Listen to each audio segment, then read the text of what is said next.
आज के इस चैप्टर में हम पढ़ने वाले हैं आपकी बुक फर्स्ट फ्लाइट का चैप्टर नंबर 10 और उस चैप्टर का नाम है द सर्मन एट बनारस।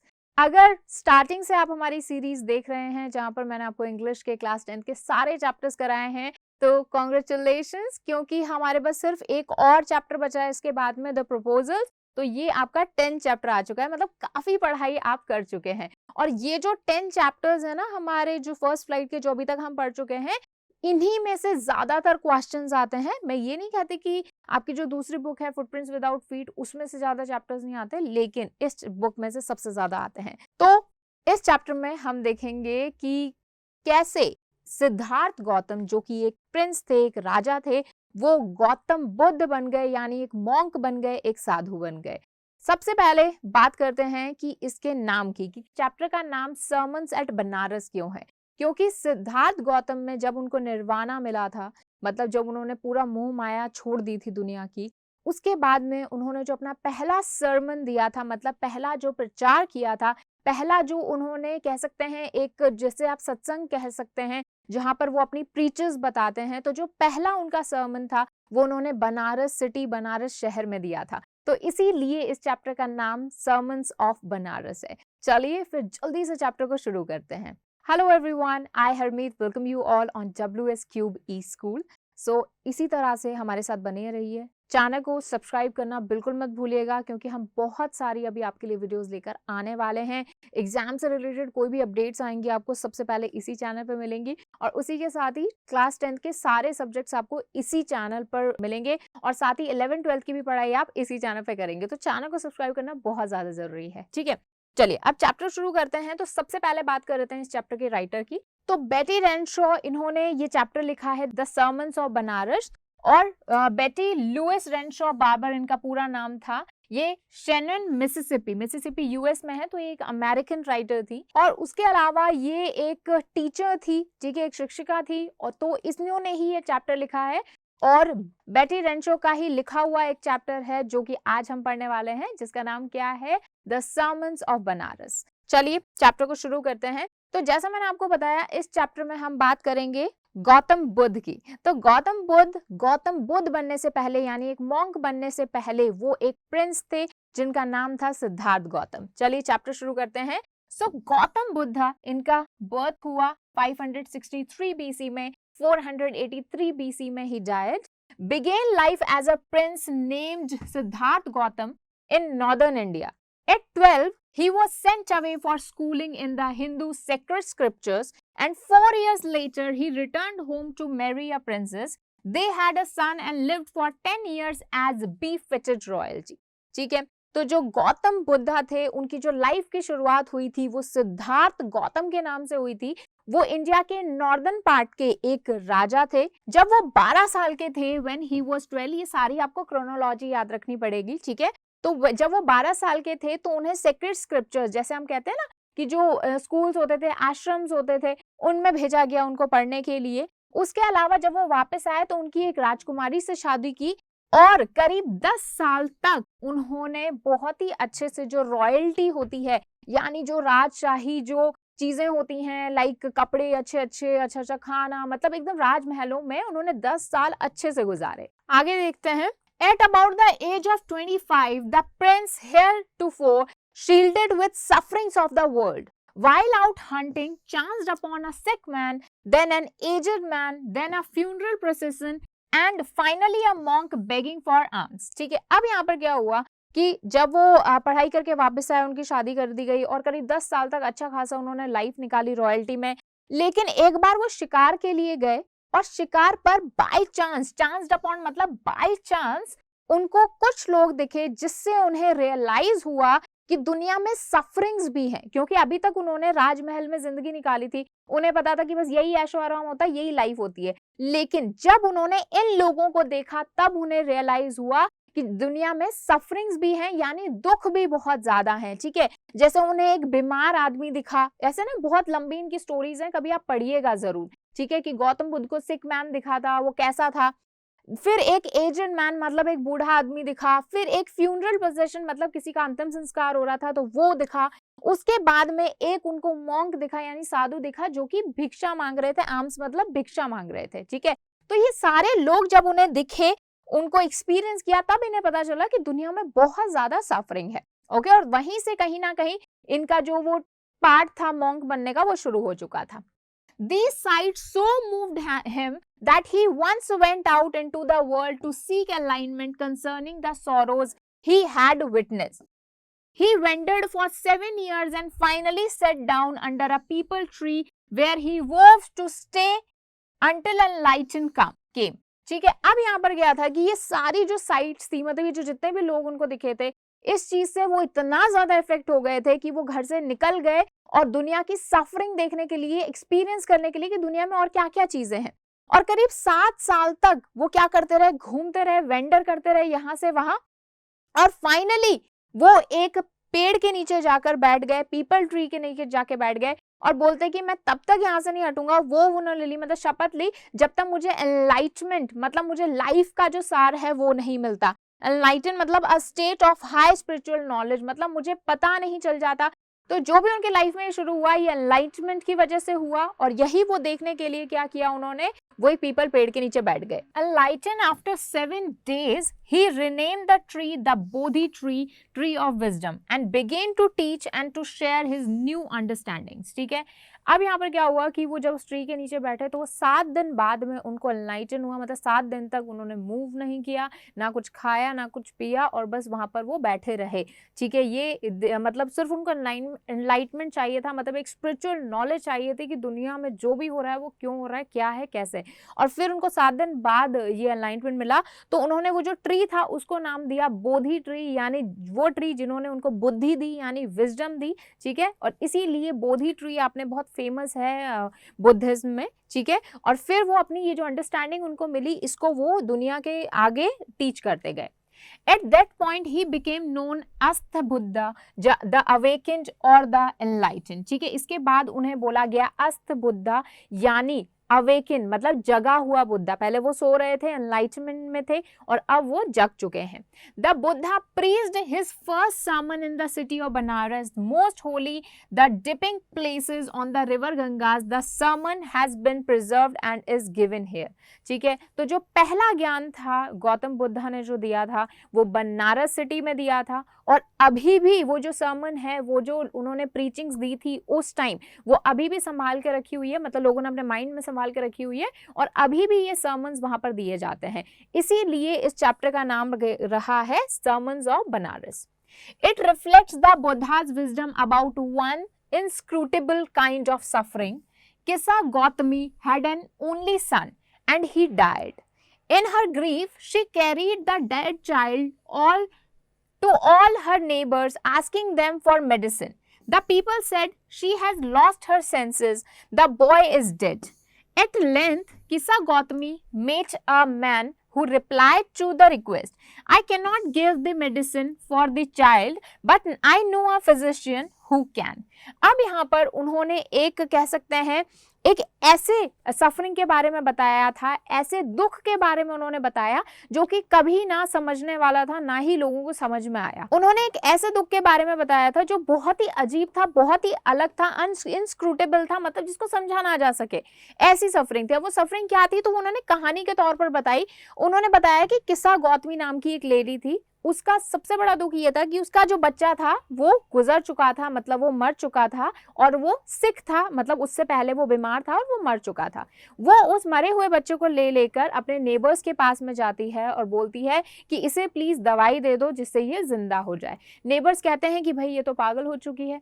ठीक है, ऐसे ही वो जाती है लोगों के पास। पर्सन उसको कहता है कि मैं तो तुम्हें नहीं दे सकता ऐसी कोई दवाई इस बच्चे को। थी मतलब योर चाइल्ड, या फिर ये पर्टिकुलर इंसान, थी मतलब वर्ड उसके लिए यूज किया जाता है।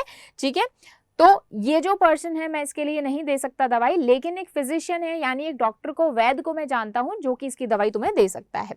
ठीक है, ये जो गौतम बुद्धा है ये अपनी उसमें बता रहे हैं, ये प्रीचिंग में बता रहे हैं, सेमेंस में बता रहे हैं। And the girl said, pray tell me sir who is it? And the man replied, go to संख्या मुनि द बुद्धा। ठीक है, अब यहाँ पर वो जो गर्ल है वो कहती है कि प्लीज मुझे बताइए सर। तो वो कहते हैं कि तुम कहाँ जाओ, संख्या मुनि बुद्धा के नाम, मतलब एक मॉन्क है, एक बुद्धा है, वो उनके पास जाओ जिनका नाम क्या है, संख्या मुनि है।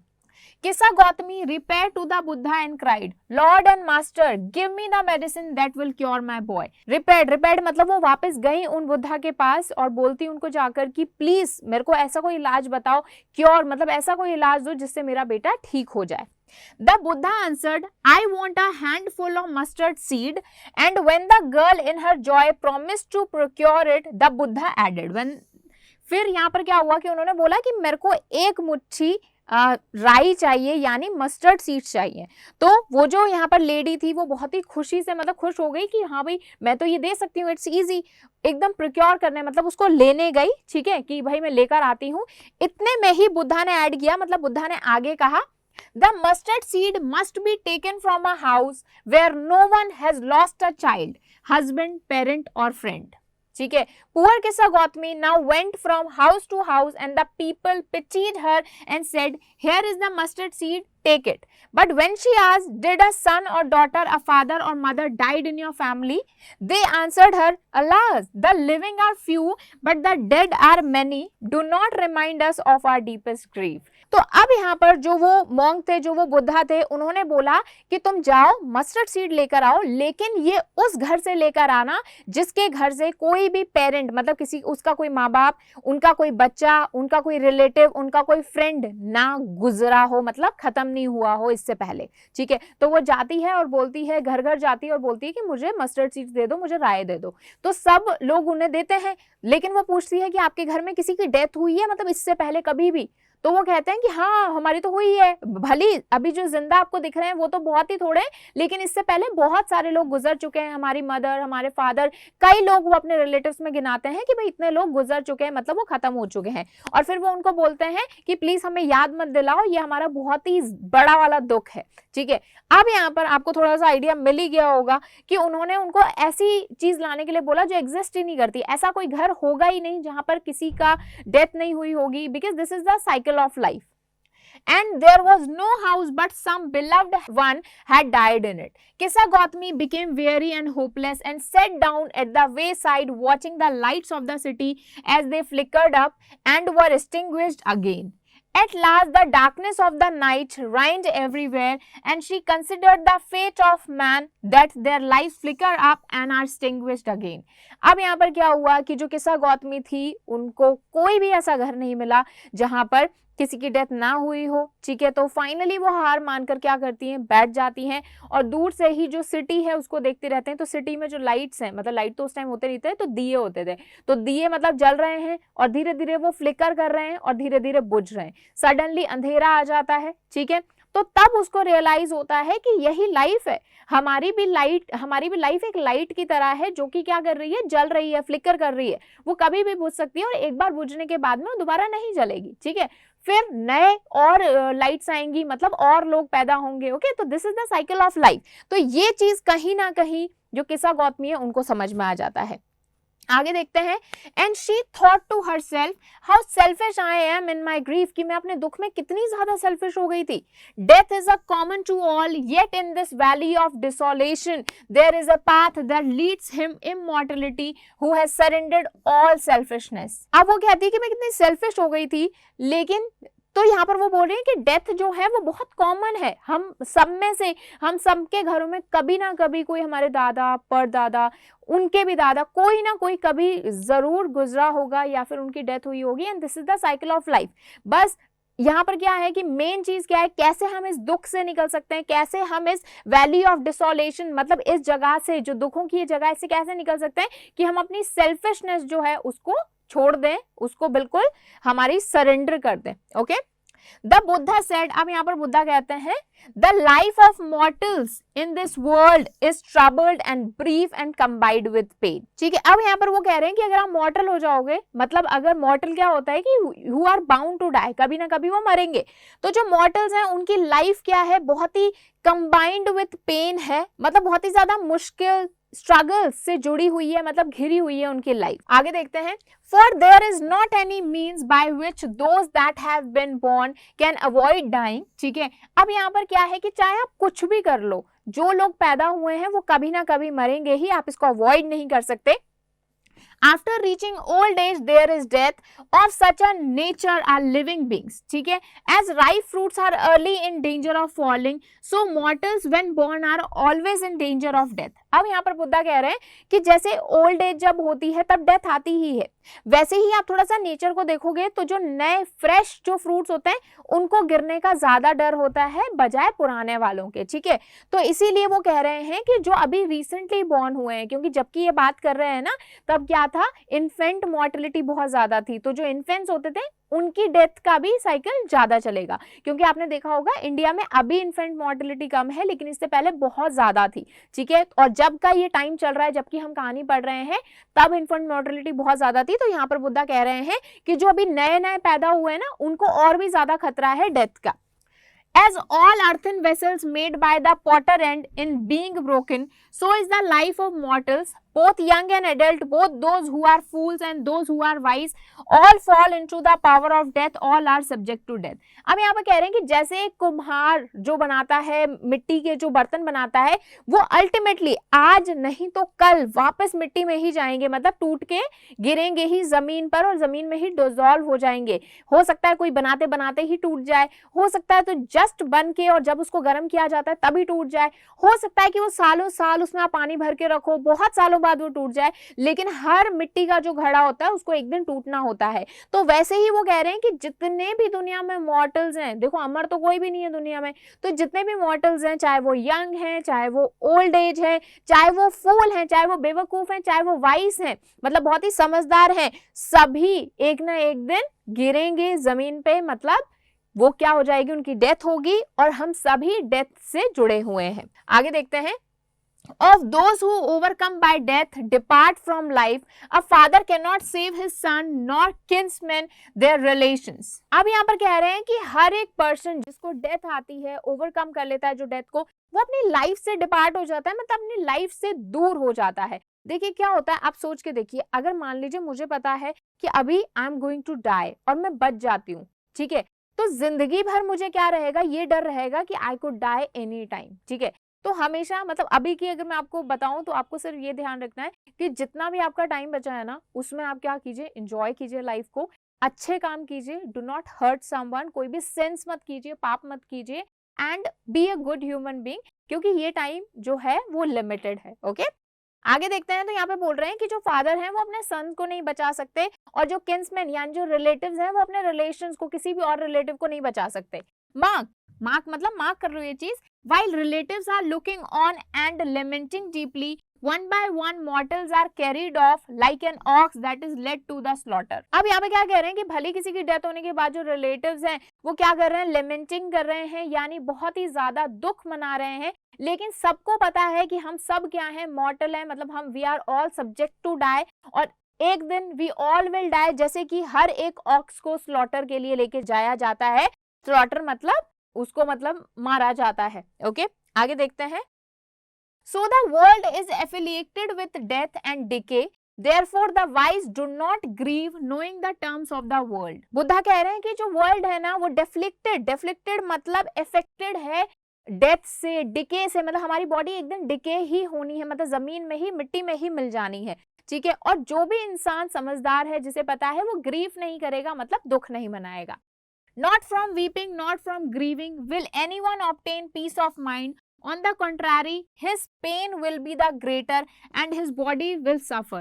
He will make himself sick and pale, yet the dead are not saved by his lamentation. अब यहाँ पर बुद्धा कह रहे हैं कि ना रो के, ना हम दुख मना के, ना ही हम अपने पीस ऑफ माइंड को गंवा कर हम क्या कर सकते हैं, किसी इंसान को जिंदा कर सकते हैं, बल्कि हम क्या करेंगे, ऑन द कंट्रारी, हमारा जो पेन है वो हमारी बॉडी को सफर करेगा, हम रो रो के बहुत ज्यादा बीमार हो जाएंगे, पेल हो जाएंगे, येलो पड़ जाएंगे, मतलब बहुत ज्यादा वीक हम हो जाएंगे, लेकिन हम अपने इस लेमेंटेशन से, मतलब हम इस अपने दुख से जो चला गया है, मतलब जिसकी डेथ हो गई है, उसको हम नहीं बचा पाएंगे, मतलब उसको हम वापस नहीं ला पाएंगे। तो यहाँ पर बुद्धा बता रहे हैं कि व्हाटएवर देयर इज, क्योंकि अभी आप देख सकते हैं कि कोविड के टाइम में बहुत सारी डेथ्स आपने देखी होंगी, ठीक है, लेकिन that is a part of the nature, nature चाहती थी ऐसा हो। तो यहाँ पर जो बुद्धा से ही हमें ये सीख लेनी चाहिए कि whatever it is, this is the cycle of life and we all will die someday, so better जो हमारी लाइफ है उसमें हम कुछ अच्छे काम ही करके जाएं।